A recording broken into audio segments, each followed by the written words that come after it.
বড়ি বানাতে গেলে তাই না? ছেলে ভিডিও তুলছে রে, কোন দেশে চলে যাবে ভিডিও। অনুষ্কা কি করিস? বড়িচ্ছি। সে তো বড়ি তো সেই বড়ি হচ্ছে, ভালো সুন্দর হচ্ছে। আর এদিকে তো বড়িতে ফেনা তুলে দিছিস, ভারী কষ্ট। দুই দিকে দুটো হচ্ছে, সেই কষ্ট। এই যে বড়ি বানালা, এই যে বড়ি, এই যে এত বড়ি বানালা, কত কষ্ট একটু বলো। প্রথমে কি কি করতে হয়?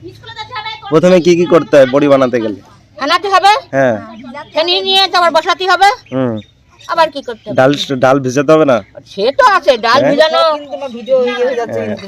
তো প্রথমে ডাল ভিজাতে হবে, হ্যাঁ, ঘষতে হবে, ঘষতে হবে, ধুতে হবে, ধুতে হবে, তারপরে মেশিং এ দিয়ে বড়ি বসাতে হবে। বড়ি বসাতে হবে, তারপরে চাল কুমড়া ই করতে হবে। প্রচুর প্রচুর খাটনি আছে বড়ি বানাতে গেলে, তাই না? ছেলে ভিডিও তুলছে রে, কোন দেশে চলে যাবে ভিডিও।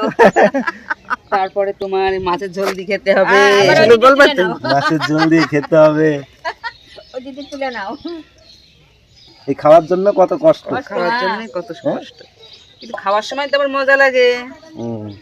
খাওয়ার সময় আবার মজা লাগে, তখন সেই কষ্টের কথাটা মানুষে ভুলে যায়।